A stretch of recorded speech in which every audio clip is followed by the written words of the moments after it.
Masa kerja 0 sampai 5 tahun 25%, 5 tahun sampai 10%, 50%, 10 tahun sampai selanjutnya 100%, maka didorong ke pemerintah daerah untuk mengambil yang namanya SKTT.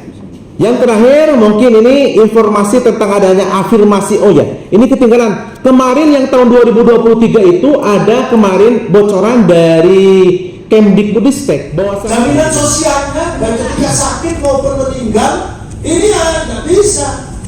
Makanya ini saya nyampaikan, saya ikut menyampaikan aspirasi kita. Ini kan direkam, jadi mungkin mudah-mudahan nanti dikirim juga ke semua pihak untuk mendapatkan perhatian. Atau mungkin yang mau jadi Menteri Pendidikan yang akan datang ini kan.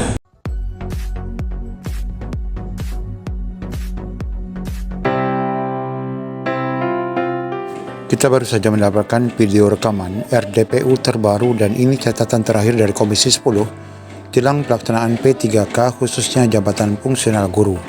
Apa saja rekomendasi yang nanti bakal diberikan kepada rekan-rekan honorer? Ikuti video ini sampai selesai.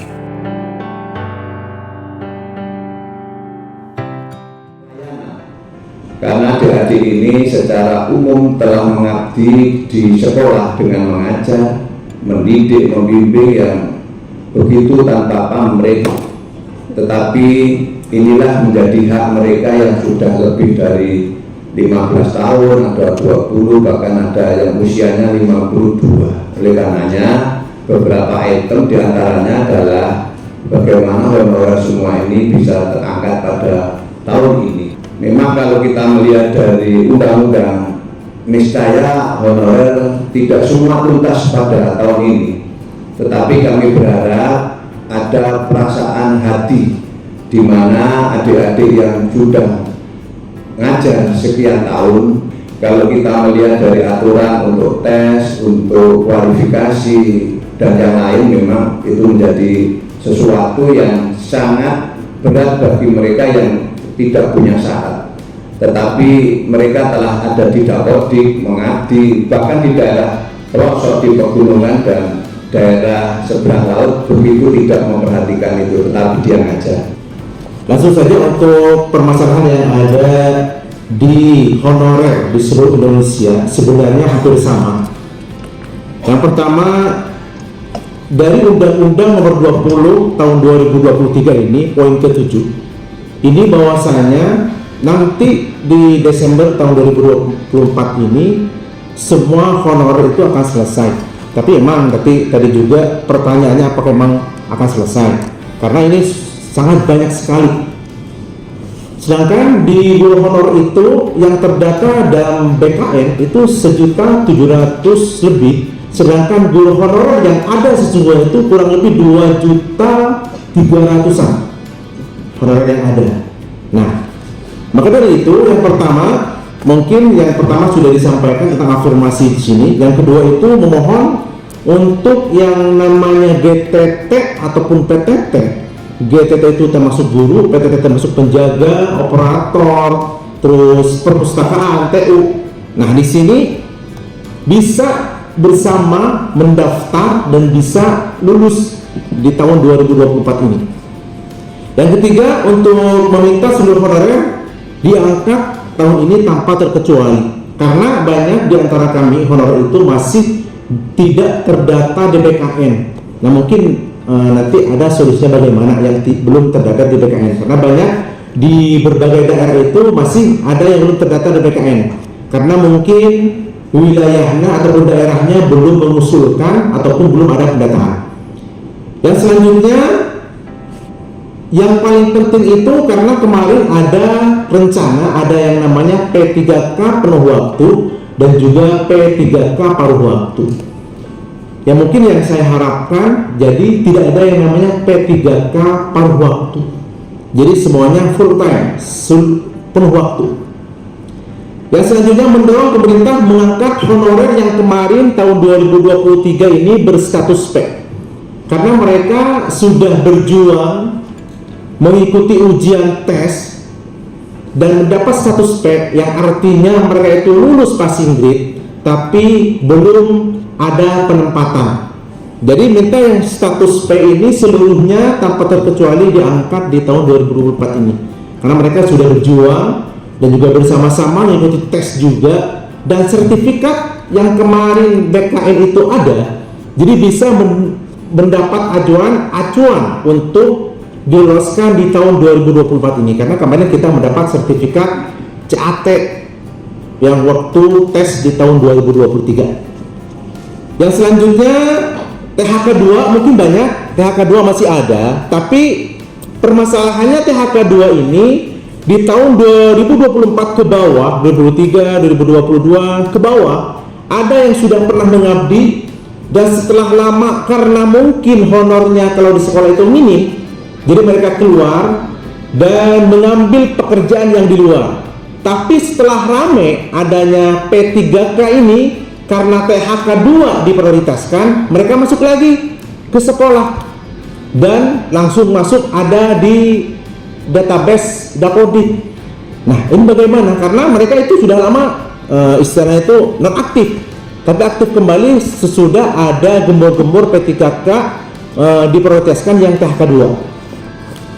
Selanjutnya, untuk daerah yang minim anggaran, kami mohon agar dibantu oleh pemerintah pusat supaya daerah bisa mengangkat semua honorer menjadi SMP3K.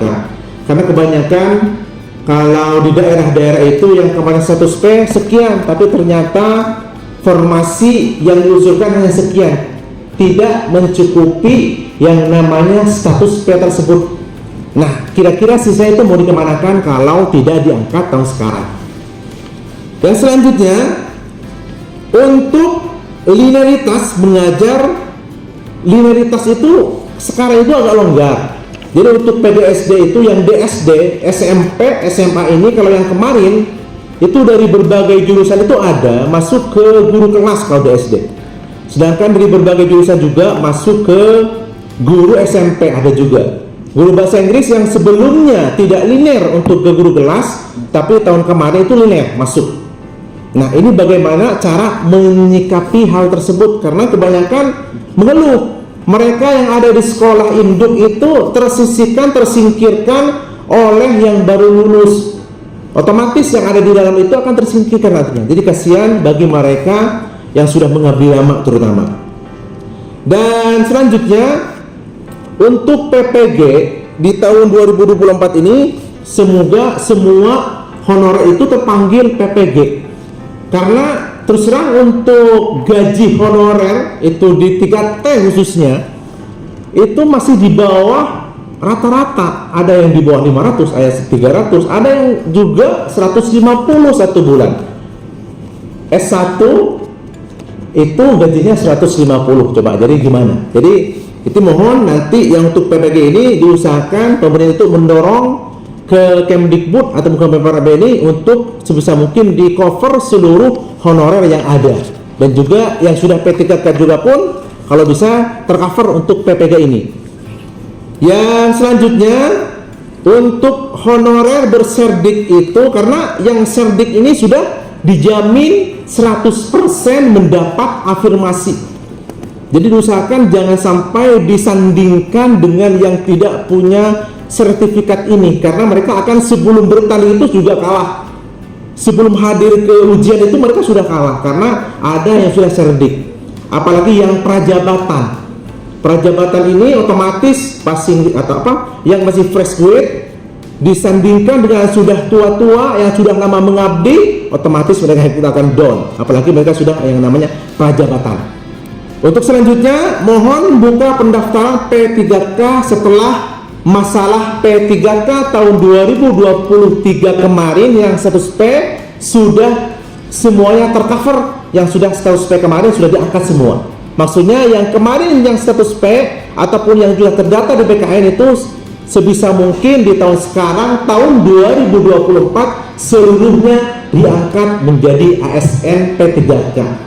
Yang terakhir mungkin ini informasi tentang adanya afirmasi. Oh ya, ini ketinggalan. Kemarin yang tahun 2023 itu ada kemarin bocoran dari Kemdikbudristek bahwasanya sebenarnya di tahun ke tahun itu ada yang namanya afirmasi tapi bukan dalam bentuk nilai tapi SKTT. Sedangkan SKTT ini kebanyakan guru honorer yang ada di seluruh Indonesia ini tidak mengetahui. Jadi mereka tidak menyampaikan lagi, tidak mensosialisasikan lagi kepada guru honorer. Dan setelah kami tanya untuk ke PPK kami ataupun di daerah kami, ternyata mereka memang tidak mengambil yang namanya SKT ini, SKTT.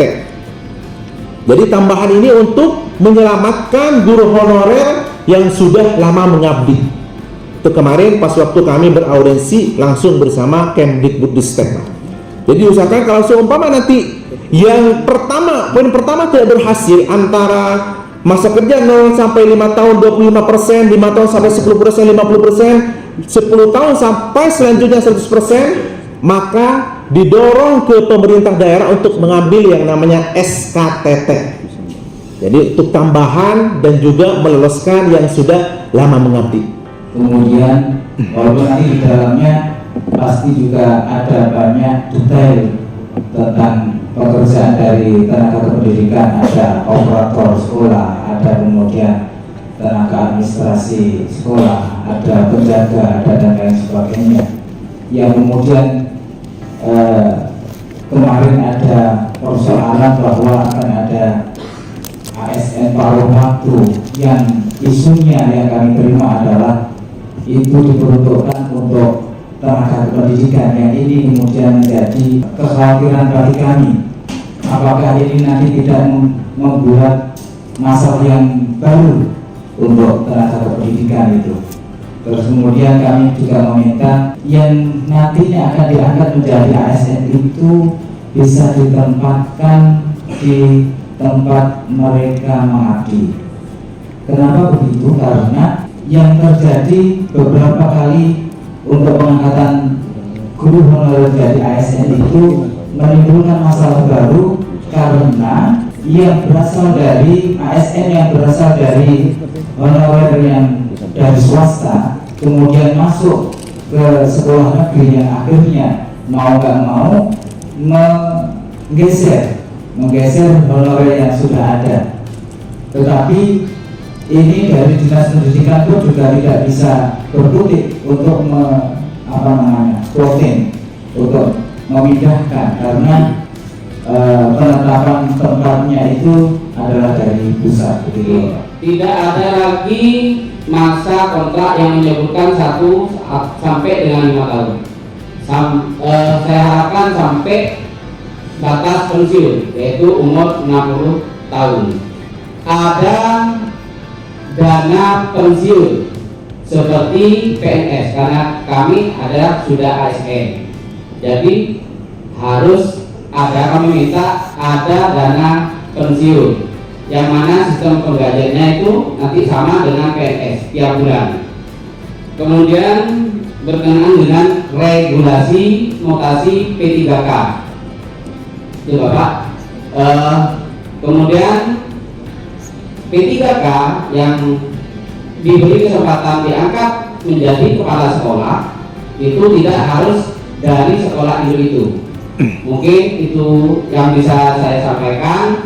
Kurang lebihnya kami mohon maaf. Sekali lagi kami mohon dengan sangat hormat kepada Komisi 10 untuk menyampaikan kepada Komisi 2, Kemenpan RB, Kemendagri maupun Kementerian Keuangan untuk menyelesaikan permasalahan-permasalahan yang sudah disebutkan oleh kawan-kawan dan yang saya sudah paparkan tadi.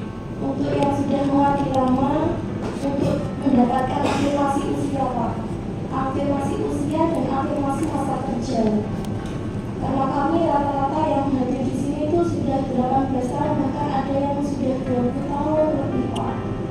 Kami itu jadi honorer itu sudah sangat menderita Pak. Gaji kami itu di bawah UMR Pak. Jadi gaji kami itu di bawah UMR hanya cukup untuk 1 minggu Pak untuk makan. Yang 3 minggu kami itu utang Pak. Utang kami sudah banyak Pak. Tolong kami Pak, tolong tuntaskan. Tolong dituntaskan tahun ini di tahun 2024 sesuai dengan amanah undang-undang Pak. Terima kasih. Wassalamualaikum warahmatullahi wabarakatuh. Waalaikumsalam warahmatullahi wabarakatuh. Kalau bisa di tahun 2024 kami selesai Pak, sesuai undang-undang 5 tahun. 5 tahun honor selesaikan Pak, itu kan udah jelas itu undang-undangnya Pak. gimana Pak nasib kami Pak, tolong perhatikan Pak, terutama ya Pak yang kabupaten yang sulit.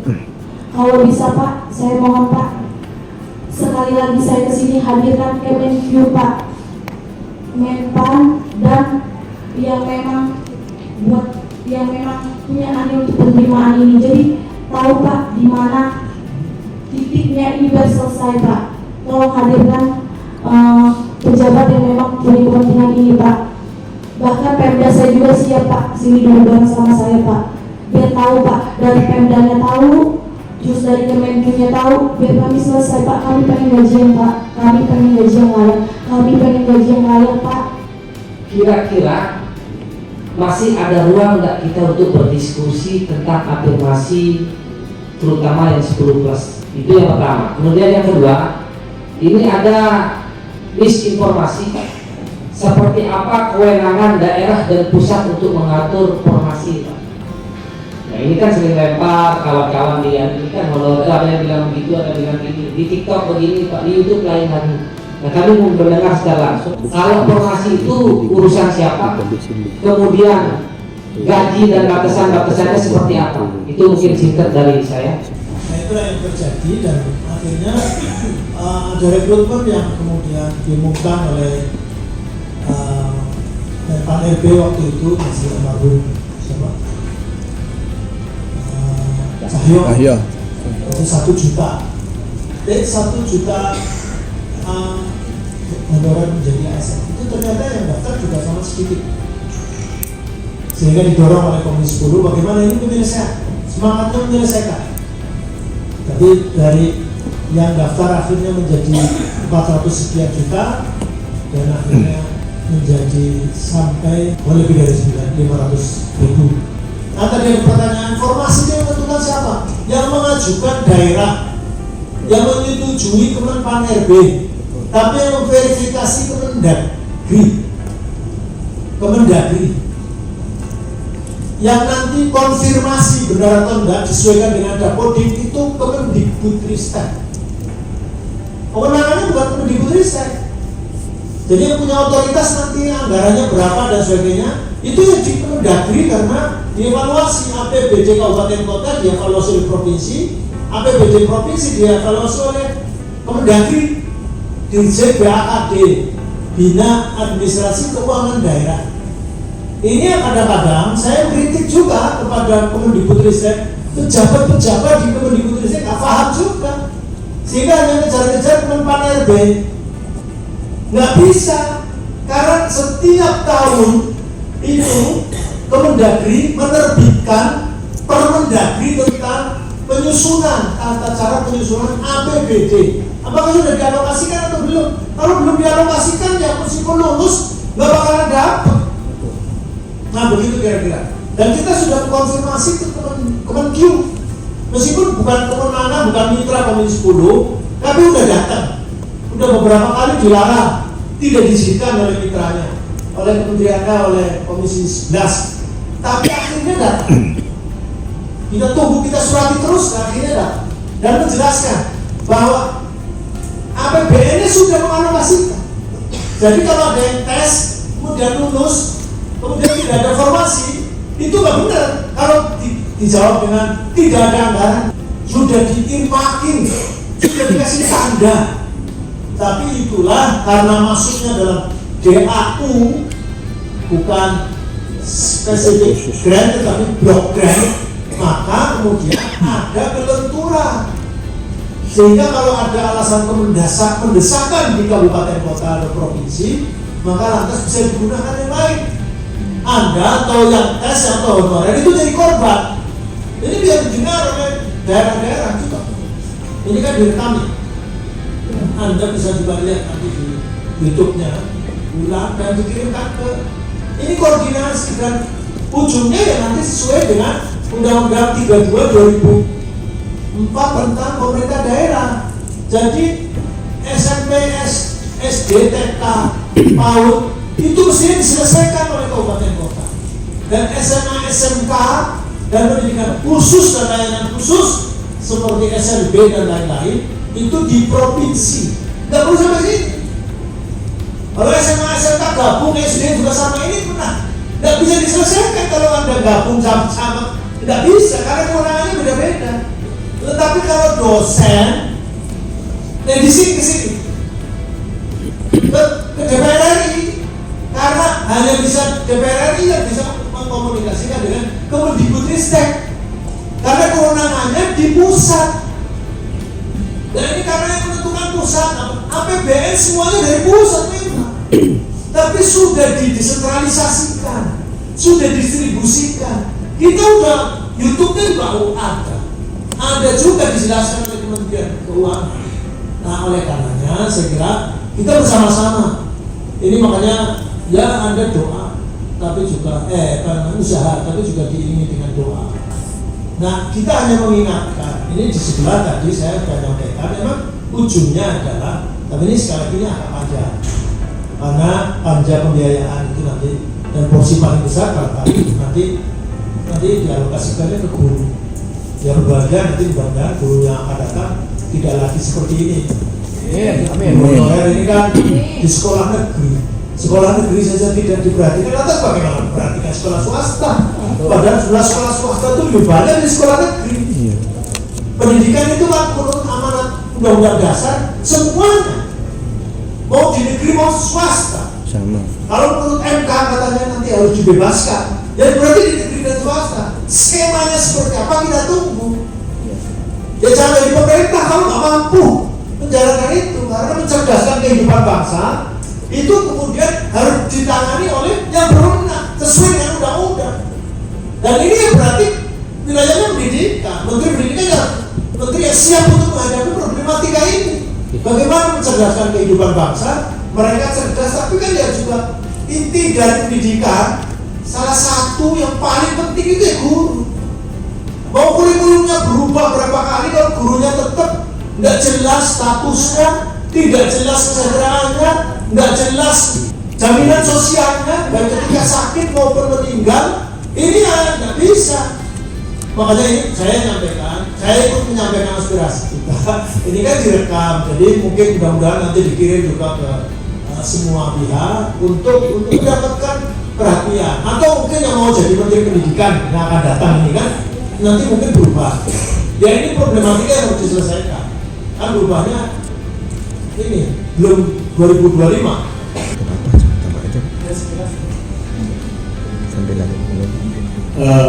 Ini yang bilang pada intinya